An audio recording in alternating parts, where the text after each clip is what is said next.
Imagine yourself lying in bed, the weight of the day slowly melting away as your mind begins to drift. The room is quiet, the air gentle, and the world outside seems to pause just for you. With each breath you feel lighter, safe, calm, and ready to wander through stories carried softly on the night air. Tonight, let the whispers of old windmills and the echoes of forgotten castles guide you not to fear, but to peace. These are tales that live in candlelight and mist, told in the hush between heartbeats. So close your eyes, let your thoughts grow still, and follow the sound of my voice. You're safe here, you're home in the quiet, and the night is just beginning to tell its story. Story 1. The Waardenberg Castle, Gelderland. The road to Waardenberg is quiet, lined with trees that lean close as if listening. Their branches arch together above you, forming a green tunnel where the light softens into something almost timeless. Beyond them, the castle rises gray stone reflected in still waters, its turrets brushed with moss, its windows dim and deep as sleeping eyes. They say the air here never quite rests, even on calm days. A faint rustle drifts through the reed like someone whispering from beneath the moat. You pause, and the sound stops, as though it too is waiting. Long ago, a man named Johann van Waardenberg lived here. He was a scholar, one who believed knowledge could defy heaven itself. He worked by candlelight, studying strange manuscripts from distant lands. The villagers spoke of experiments, of thunder without storms and flames that danced without firewood. When the church forbade his study, he laughed and kept the candles burning. But one night, lightning struck the tower. It was said the sky itself split open. The next morning, the villagers found the castle in ruin, half blackened by fire, half still standing in defiance. Johann was gone, his room reduced to smoke and silence. Some said he had summoned something that took him away. Others said he was still there, walking through the echo of his own ambition. Visitors today sometimes glimpse a pale figure near the top tower window bent over a desk that no longer exists, turning invisible pages. The reflection of candlelight flickers where no flame burns. When the moon is full, faint blue light seeps from the cracks in the old stones, as if the lightning of that night never truly faded. As you stand by the water, the air turns cooler. A ripple crosses the moat without wind. Somewhere above, a single raven calls, and the echo rolls across the trees. You almost expect the scholar to turn toward you, his eyes filled with the glow of endless study, and ask quietly if you too have come seeking forbidden knowledge. The castle keeps it silent, but the wind carries a sigh, soft, knowing, eternal. And beyond the next hill, where the land opens toward the south, another story drifts through the mist. Story 2, Breda Castle, Breda. The night deepens as you follow the narrow road toward Breda.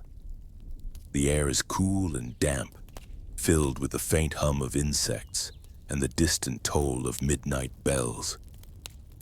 Ahead, the castle rises from its reflection in the moat, a proud fortress wrapped in stillness, its towers watching over centuries of secrets. A lantern flickers in a far window, though no one lives there now. Breda Castle was once a place of command, where princes, generals, and courtiers walked its polished floors. Yet beneath the dignity, shadows have lingered for generations. Some say the castle remembers too much the echoes of soldiers who never left, and the sorrow of a woman who waits by the upper balcony, her veil fluttering like a breath of fog. She is known as the Lady in White of Breda. Her story changes with each retelling, yet always ends in silence. Some say she was a noblewoman betrayed by a soldier she loved. Others whisper that she was a nurse who tended the wounded in secret, hiding her affection from those who would not approve. On one storm-torn night, the man she waited for never returned. His regiment was ambushed, and only his sword found its way back. They say she climbed the highest tower, lantern in hand, searching the horizon long after dawn. When morning came, she was gone, vanished like the mist, but still, at certain hours, a soft glow drifts along the battlements, and the faint sound of footsteps echoes through empty corridors. Guards who patrolled the grounds at night reported hearing a woman weeping softly, the sound carrying through locked doors and across the moat's glassy surface. If you walk the inner courtyard now, you might feel the faintest pressure in the air, a delicate hand brushing past, or the warmth of someone standing beside you for just a moment. The scent of lilacs lingers, though none bloom in the garden, and sometimes, when the moon rests low, the water reflects not one castle, but two, the living and the remembered side by side, divided only by time. The people of Breda no longer fear her. They speak of her gently, as if she were a sigh from the past that refuses to fade. The Lady in White watches, wander, and waits, and if you continue your journey northward, beyond the dark woods and the sleeping towns, the path will lead you underground to the deep, whispering silence of another place entirely. Story 3, the Valkenburg Caves, Limburg. The air changes as you approach Limburg. The soft rhythm of the land folds downward into a hush, and the earth itself seems to exhale. The Valkenburg Caves wait their ancient tunnels carved by hand and time. Stretching beneath the hills like a labyrinth of memory, their walls bear the markings of miners, monks, and soldiers, their stories carved in faint relief by candlelight centuries ago. You descend the stone steps slowly. The world above fades until only the soft drip of water and the echo of your own footsteps remain. The light of your lantern brushes over the walls, revealing drawings of angels, horses, and names, some half erased, others perfectly preserved, as though the stone refuses to forget. During the wars, these tunnels sheltered those who fled the world's noise. Families, lovers, and soldiers once hid here, their whispers mingling with the heartbeat of the rock. Some never left. There are stories of a guide named Peter, who led groups through the caves when enemy troops occupied the town. He knew every passage, every breath of air. But one night, he entered with 10 people and never returned. The next morning, only his lantern was found, its glass unbroken, its flame still flickering faintly, though no oil remained. Sometimes visitors say they hear footsteps ahead of them, though the path is empty. A soft voice hums an old Dutch hymn, echoing through tunnels where no one stands. Tourists who venture too far often report strange drafts, warm air in one corridor, icy breath in another, as if the cave itself is alive and listening. When your lantern dims, you might catch a glimpse of something at the corner of your vision, a shadow that moves when you do not. Or perhaps it's only the memory of light, playing tricks in the silence. They say the caves hold not only history, but the souls of those who sought refuge here. If you press your palm against the stone, it feels faintly warm, as though someone on the other side is reaching back. And when you turn to leave, you might notice your own footsteps continue for a moment longer after you've stopped an echo that does not belong to you. Above ground, the night sky opens once more, filled with stars. The hills of Limburg breathe softly, as though nothing below ever stirred. But you know better. The earth remembers everything. Further north, where the wind carries the scent of the sea and the steady rhythm of turning sails, another spirit waits among the wooden beams of a windmill by the river. Story 4, de Adrean Windmill, Haarlem. The town of Haarlem rests quietly by the Sparn River, its cobblestone streets glistening beneath a thin veil of mist. Lanterns sway gently on iron hooks, their glow reflected in the rippling water. And there, rising above the roofs like a sentinel of wood and stone, stands de Adrean Windmill, tall and solemn against the pale Dutch sky. Built centuries ago, the mill once ground flour for the townsfolk, its sails spinning day and night in rhythm with the wind. But storms, like memories, never stay away forever. One winter evening in the late 1800s, lightning struck the mill, setting its sails ablaze. The miller, Adrian van der Veen, refused to leave. They said he ran back inside to save his records, the careful notes of a lifetime's work. The fire roared, the wind turned cruel. When dawn came, only charred beams remained, and Adrian was gone. Years later, the townspeople rebuilt the mill in his honor. They gave it his name, de Adrean, and swore his dedication would live on. But as soon as the sails turned once more, strange things began to happen. The grinding stones would start on their own in the dead of night. Lanterns hung by the door would swing violently without a breeze. And on moonlit evenings, faint music would rise from the top floor, a melody like a lullaby, played on an instrument long since burned. Those who have worked the mill since say they sometimes feel a presence beside them, quiet, watchful, patient. The scent of smoke drifts through the air when no fire burns. If you listen carefully, you can hear the rhythmic creak of the gears begin to move, even when the sails are still. And in the shadowed corner, a figure sometimes appears, a man with soot-darkened hands, his face calm, his eyes fixed on the horizon as if measuring the wind. The people of Haarlem no longer fear him. They leave a candle by the entrance on stormy nights, its flame small but steady.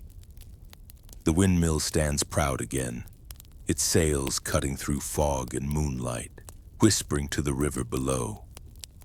And some say, when the light hits the glass just right, you can see two reflections in the window, one of the living, and one of a man still tending his work, ensuring that nothing, not even time, can bring his windmill to silence. The sails turn slowly, the water glimmers, and somewhere beyond the city walls, where rivers merge and shadows stretch across the marshlands, another story waits to be told. Story 5, Slot Loevestein Zaltbommel.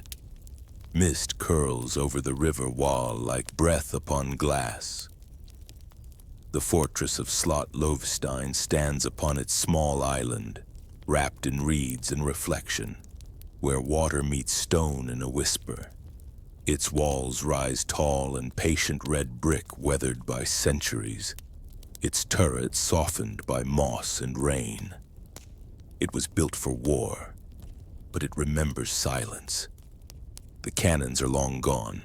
The moats are filled with still water that mirrors the gray Dutch sky. When you cross the narrow bridge, your footsteps sound hollow, as though each one stirs the ghosts of soldiers and prisoners who once walked here, waiting for dawn that never seemed to come. The most famous prisoner was Hugo de Groot, the scholar who escaped the fortress in a wooden book chest. His cleverness turned legend. But those who guarded him tell of strange happenings in his cell before he vanished. The guards heard pages turning in the dark when no candle burned, a faint tapping against the wall, the smell of old ink that lingered even after the books were removed. They said that, on the night before his escape, a soft wind moved through the corridors, though every door was locked. Some believed it was not the scholar who left, but his shadow that stayed behind. Even now, the guides say that after closing hour, when the last visitor is gone, the sound of pages fluttering still drifts from the old study. Sometimes, the chains in the courtyard clink as if someone is testing their weight. On certain evenings, a candlelight flickers in the tower room, one that no keeper claims. If you stand on the bridge at midnight, you might see a small wooden chest drifting slowly across the moat. It moves without hands or current, as if the river itself remembers his story. And just as softly, it fades, leaving only ripples, and the faint echo of turning pages carried on the wind. Slot Loevestein is peaceful now, but the air around it hums with quiet intellect, as though thought itself never stopped flowing. Perhaps the walls still dream of freedom, or of the man who outwitted his captors and vanished into legend. And as you walk away, the mist thickens again. The water widens. The wind grows colder, and far to the north, where old cannons face an invisible border, another fortress waits in the fog. Starry 6, Fort Bourtange, Groningen. The land flattens as you travel north into the quiet reaches of Groningen, where the world seems stitched together by fields, dikes, and water. The air here carries the scent of earth and salt, and the horizon feels impossibly far away. Then, as the mist clears, you see it, a perfect star carved into the landscape, Fort Bourtange, its walls surrounded by still black water that mirrors the clouds. Built in the 16th century to defend the Dutch border, the fort's geometry remains sharp, its corners aligned like points of a compass. Yet at night, the order gives way to something else, a haunting that moves in rhythm with the wind and the water. They say the soldiers who once guarded this fortress never fully left. The echoes of their boots still circle the wooden bridge, and the watchtower creaks as if someone invisible still keeps his post. In the small hours before dawn, figures dressed in faded blue and red have been seen marching across the ramparts. No sound accompanies them, only the rhythmic sway of ghostly lanterns that vanish when approached. One story, often told by the locals, speaks of Captain Willem van der Meer, who defended the fort during a siege centuries ago. When supplies dwindled and morale faltered, he promised his men salvation at sunrise. But the morning brought only fog and silence. The captain vanished that day. Some say he drowned himself in the moat. Others mourn that he walked into the mist and simply dissolved into it. On certain nights, when the fog rolls in thick as wool, a lone figure appears near the western bastion. He carries a lantern and walks the same path over and over, pausing at the edge of the moat as though waiting for orders that never come. If you stand quietly, you might hear the faint sound of breathing, or the clink of metal against stone, and if you call out to him, the lantern's glow will dim, and he will fade into the fog, leaving only the scent of wet iron behind. The people of Groningen have grown used to it. They speak of the fort with affection, calling it a place that remembers. The water reflects not only the stars, but every shadow that ever crossed its surface. Even the frogs grow silent near midnight, as if listening for the invisible footsteps that mark the passage of time. When morning comes, Fort Bourtange looks ordinary again, peaceful, proud, still standing after centuries of war and waiting. But if you look closely into the water, you might see ripples moving outward, though no stone was thrown. And beyond the fields, where church bells ring across the lowlands, another tower calls one that touches the clouds and carries its own restless echo through the centuries. Story 7, the Dom Tower, Utrecht. The city of Utrecht breathes history. Narrow streets curve beneath soft amber lights. Bicycles whisper by, and canals gleam like strands of silver beneath the stars. Rising above it all stands the Dom Tower. Its stone shoulders draped in centuries of mist, the tallest church tower in the Netherlands, and one of its most haunted. When the wind moves through its arches, it carries more than air. Locals say it carries voices. The tower's bells, once used to mark time and prayer, sometimes ring on their own soft, uneven, as if guided by invisible hands. In the mid-1600s, a violent storm split the Dom Church in two. Lightning cracked the sky, thunder shook the stones, and when dawn arrived, the nave lay in ruins. The tower remained alone, separated from the rest of the church by an empty square where pews once stood. Since then, they say, the spirits that once gathered for prayer have lingered, searching for the space that was taken from them. Visitors who climb the 465 steps often speak of feeling a sudden chill halfway up. The air tightens, and the light dims, though the sun still shines outside. Some say they hear footsteps following close behind, the sound of robes brushing stone. Others hear soft Latin hymns echoing from nowhere, sung by unseen choirs that vanish when the bells toll. But the story most whispered is of Brother Matthias, a caretaker from long ago who refused to abandon the tower after the storm. He was found one morning sitting beside the great bell, his head bowed as though in prayer. The strange thing, they said, was that the bell had rung all night long, though no one had pulled the rope. Now, on windy nights, the tower hums with sound, bells swing gently touched by nothing but the air. A faint figure is sometimes seen pacing the upper level, a man in simple robes, hands clasped, gazing out over the rooftops of Utrecht as though counting the hours between heaven and earth. If you pause in the square below and look up, the bells seem to shimmer, suspended in a light that is neither moon nor star. And sometimes, when the city falls utterly quiet, the faint murmur of a hymn drifts down, tender and unhurried, the language of those who never stopped keeping watch. The Dom Tower stands as it always has, alone, steadfast and haunted by devotion.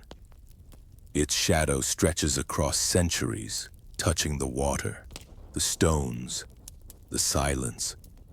And if you continue westward, where canals grow wider and the night air thickens with sea breeze and secrets, the heart of Amsterdam awaits, and with it, a house where whispers never truly fade. Story 8. Het Spookhuis on Spuistraat, Amsterdam. Amsterdam at night feels like a city half awake. Bridges glowing softly over dark canals.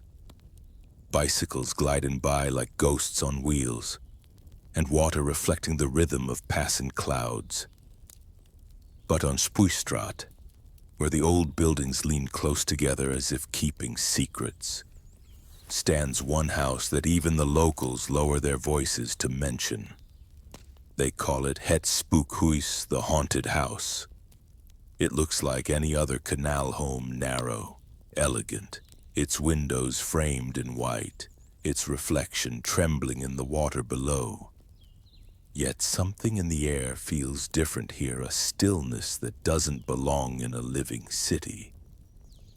The story goes back to the 18th century, when a merchant named Hendrik van der Zee bought the house after returning from his voyages to the East Indies. He was said to be wealthy, generous, and utterly alone. Each night, a lamp would burn in the upper window, long after the rest of Amsterdam slept. Then one winter morning, the house was silent. No lamp, no movement. The neighbors broke in days later and found Hendrik seated at his desk, a quill in his hand, his ink frozen mid-letter. The window was open, though snow had not yet fallen. There were footprints across the floor, but none leading out. Since then, strange things have been seen in that window. Travelers walking along Spuistraat have spotted the flicker of a candle flame, then the outline of a man leaning forward as if writing. Sometimes they hear scratching sounds, like a quill dragging slowly across parchment. And occasionally again the faint smell of salt water drifts through the narrow street, as though the sea itself has come to visit. A caretaker once tried to live there. He lasted 3 nights. On the last, he fled before dawn, pale and trembling, claiming he'd been awakened by the creak of floorboards and the sound of heavy boots pacing the corridor. He swore he heard someone whisper a single word: "Return." The house now stands empty again, curtains drawn, door locked. But the locals still cross the street before passing it, and tourists taking photos often notice. Later, a faint figure in the glass, not frightening, merely watchful. A man seated at his desk, looking out to sea, though there is no ocean in sight. They say that Hendrik never found peace because his final letter was never finished. Perhaps he still writes it, word by word, on nights when the fog drifts low across the canals. And if you follow those canals out of the city, beyond the reach of the street lamps, the night opens into royal gardens and moonlit woods, where an old palace sleeps and something older still walks its empty halls. Story 9, Soestdijk Palace, Baarn. The train from Amsterdam hums softly through fields silvered by moonlight, until the world opens into a quiet town surrounded by woods. At its heart, beyond rows of sleeping trees and silent fountains, stands Soestdijk Palace, elegant, symmetrical, and unnervingly still. By day it gleams white, a relic of Dutch royalty. But at night, the air thickens, and the palace seems to breathe on its own. It was once home to kings, queens, and countless servants who tended to them. The long corridors still carry the scent of wax and roses, and the chandeliers shimmer faintly as though remembering old dances. Yet beneath that grace lies a hush that never fades, a silence too deep to be simple emptiness. They say Queen Juliana, who lived here for decades, loved this place deeply. She often walked the gardens long after midnight, listening to the wind move through the trees. After her passing, the palace was left empty. But the night watchman soon began to report strange happenings. Footsteps crossing the marble floor, a door unlocking itself, the piano playing a single note, and then another, though the keys lay untouched. One guard told of seeing a woman in white walking slowly down the grand staircase, her gown brushing the steps, her face gentle and calm. When he called out, she paused and looked toward him, and though her lips never moved, he heard her voice clearly inside his mind. The light. Please, leave the light.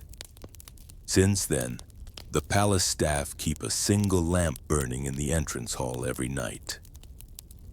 They say it's for her, a quiet offering of remembrance.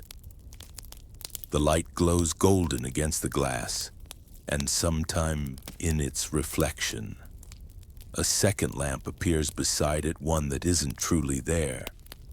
In the gardens, the statues glimmer with dew, and the fountains whisper in the dark.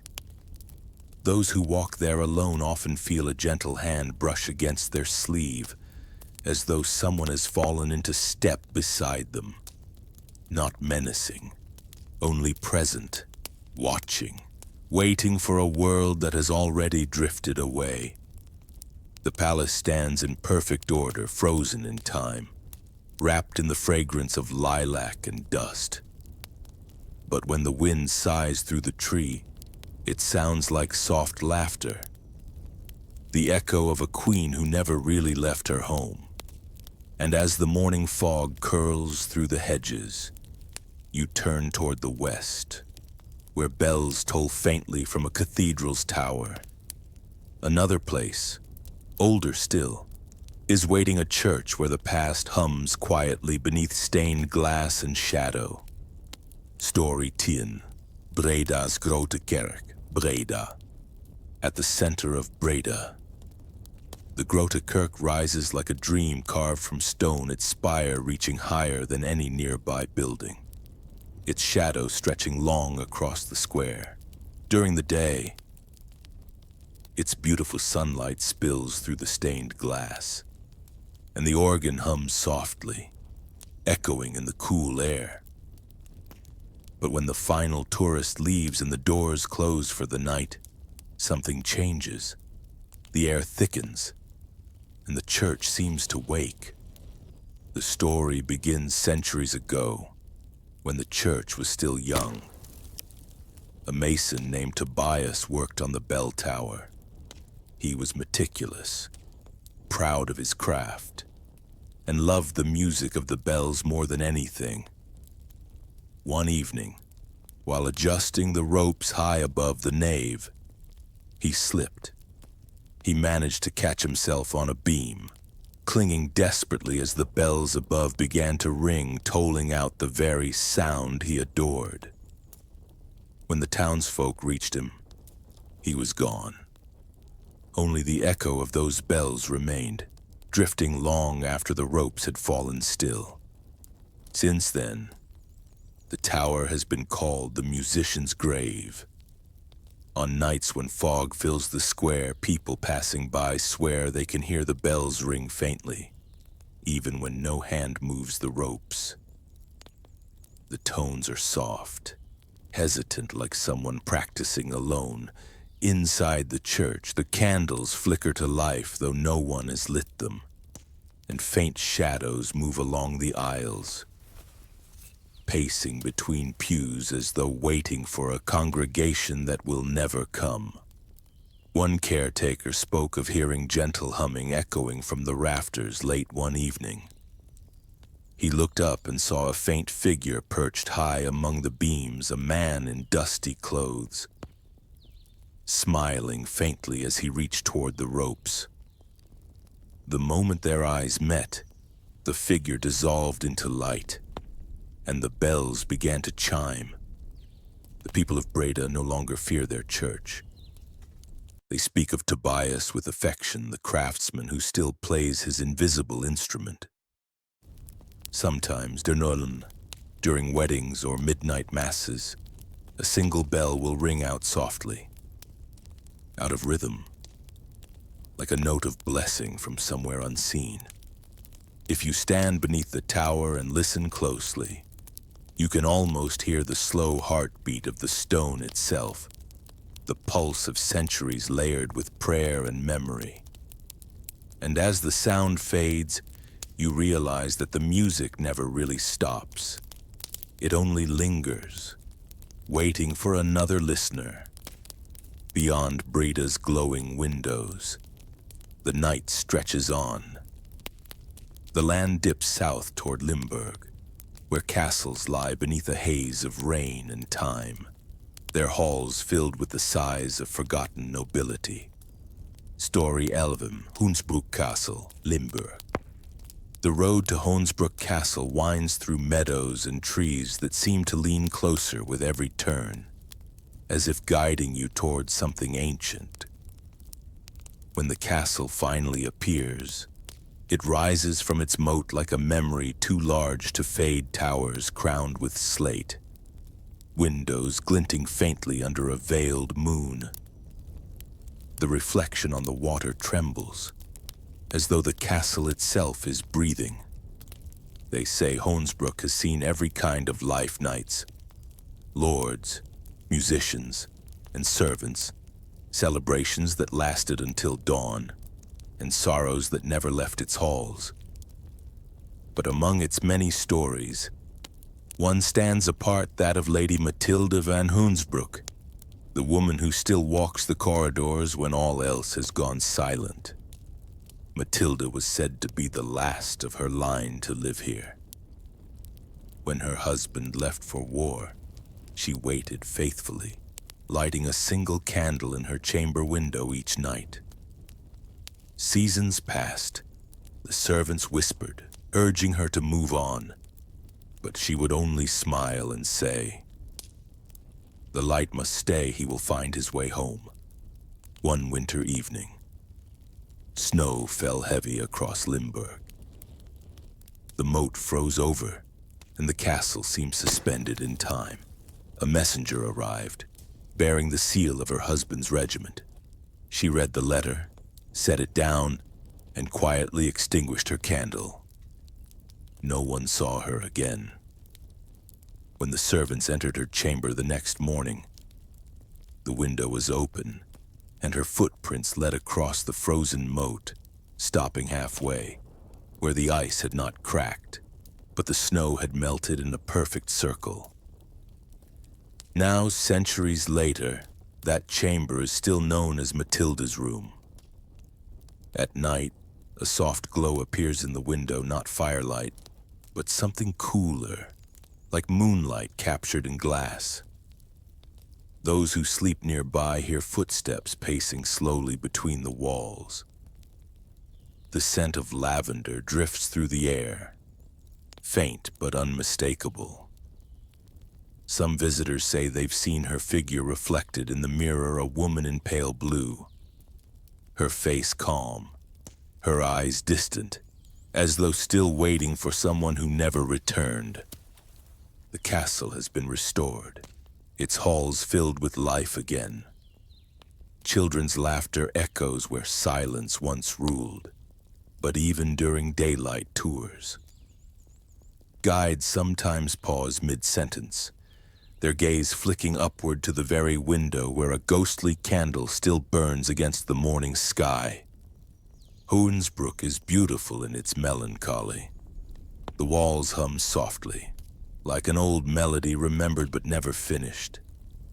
And when you leave, crossing the wooden bridge, the wind seems to carry a whisper behind you, a voice so gentle it could be mistaken for the breeze. Keep the light, he will find his way home. The moat ripples, the night deepens, and far to the west, where the rivers braid together and wooden sails turn slowly through the fog, A different kind of haunting waits one made not of sorrow, but of the endless wind itself. Story 12, De Spookmolen. The ghost windmill, Kinderdijk. In the wetlands of Kinderdijk, the world feels half made of sky and half of water. By day, the famous windmills stand proud, their sails turning with the rhythm of the wind, the canals glimmering beneath them like ribbons of glass.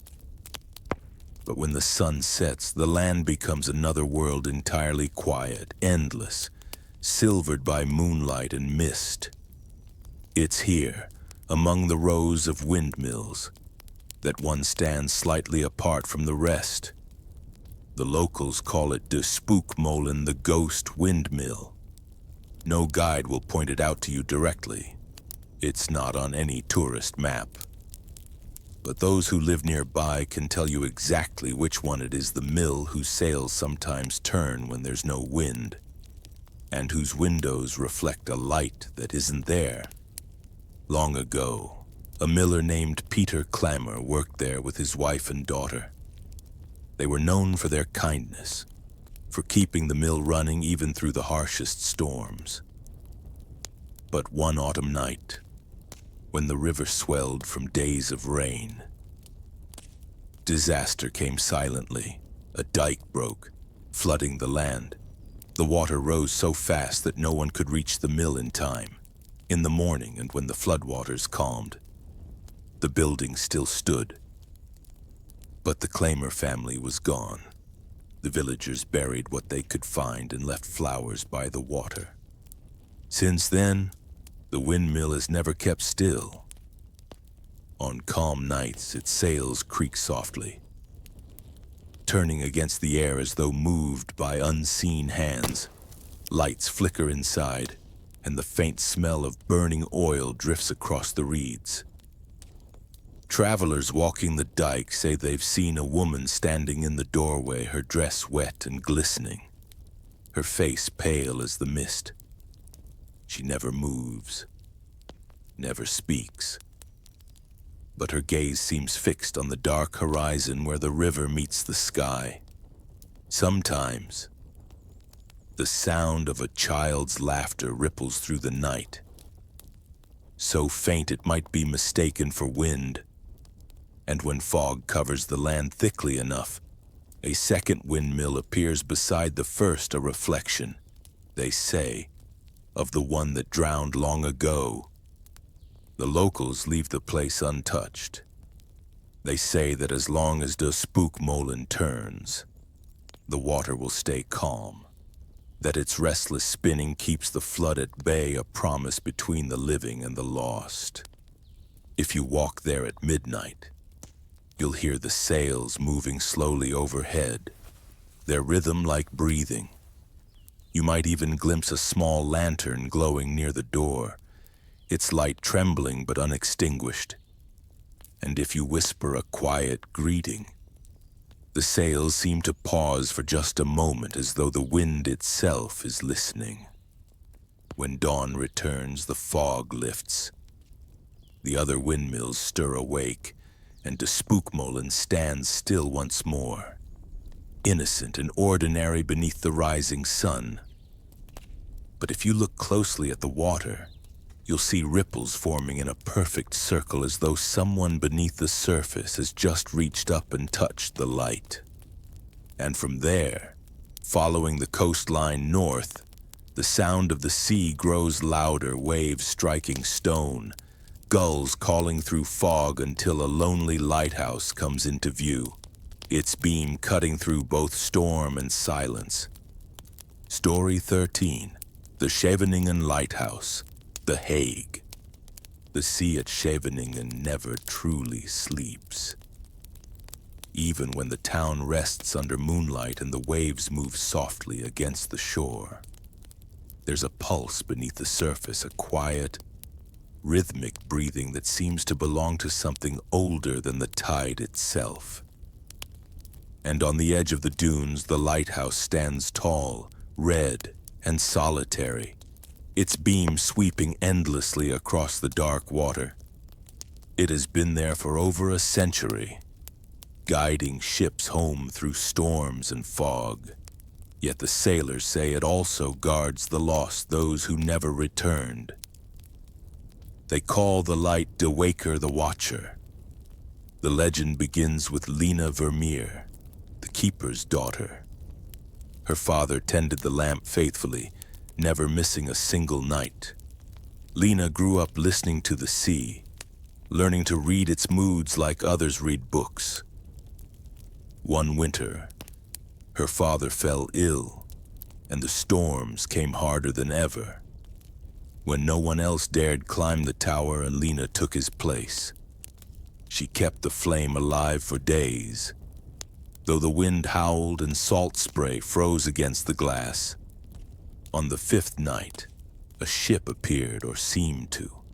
Its lanterns flickered faintly through the storm, then vanished. The next morning, the sea returned what it had taken: fragments of wood, a broken compass, a single silver locket. They found Lena's footprints leading to the water's edge, and stopping there, her body was never recovered. From that night onward, strange things began to happen. The lighthouse's lamp would sometimes relight itself before the keeper reached it. The steps up the spiral staircase would echo with light, hurried footsteps. And sailors approaching Scheveningen on rough nights reported seeing a second beam of light, fainter, bluish, following theirs from below the clouds, as though another hand tended a lamp no one could see. To this day, when storms close in and fog swallows the shore, fishermen whisper a prayer to Lena of the light. Some claim they've seen her figure high in the tower, her hair flowing like seaweed in the wind, her gaze fixed on the horizon.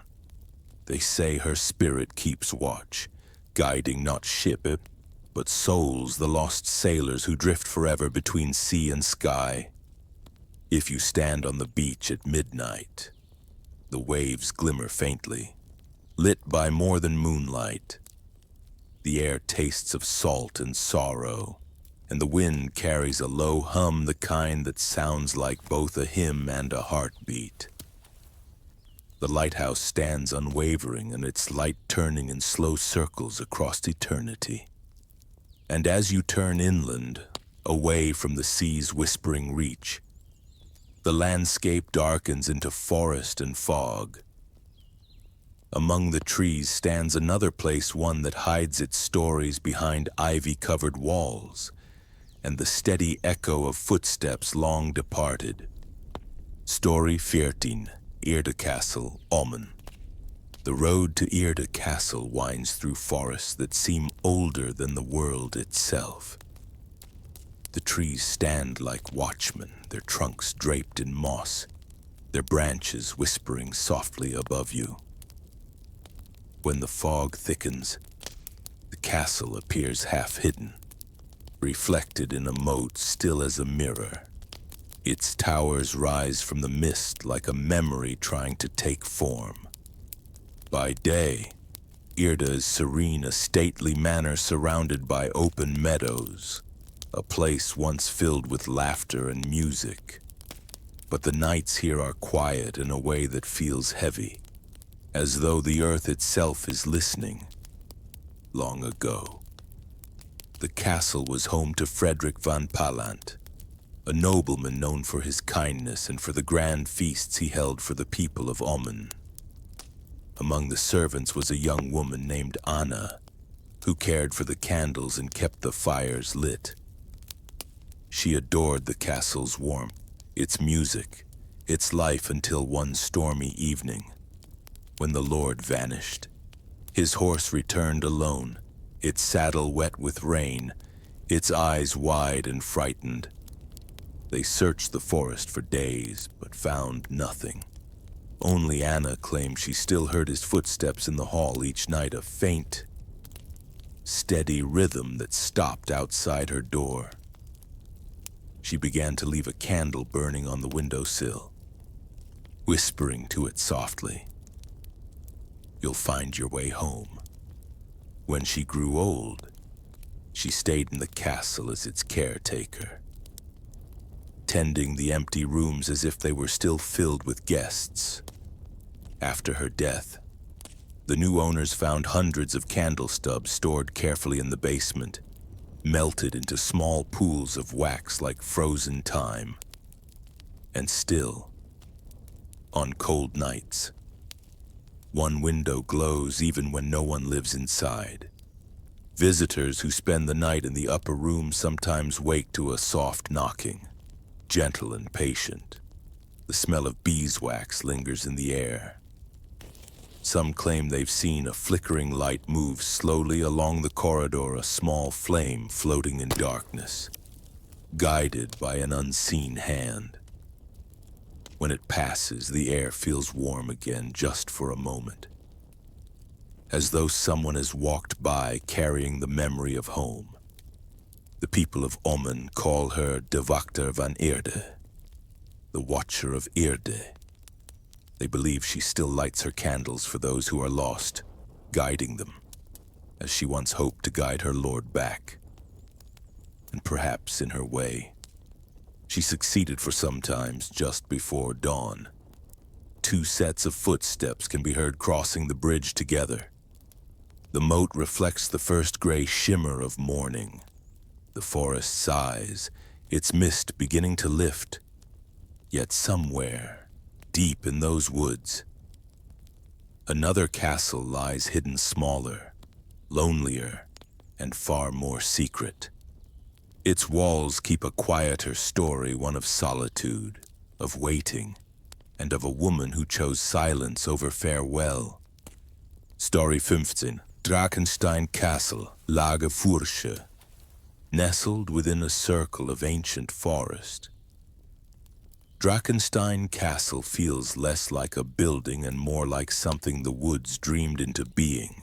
A round moat surrounds it, smooth as black glass, reflecting both the sky and the branches that reach toward it like hands. The air here carries a hush even the birds seem to honor.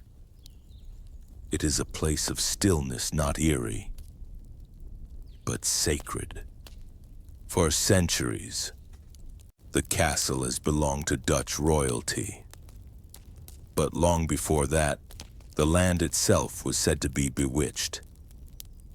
Locals tell of an earlier mistress of the estate, Lady Aveline, who lived here when the trees were young and the village nearby was little more than firelight in the distance.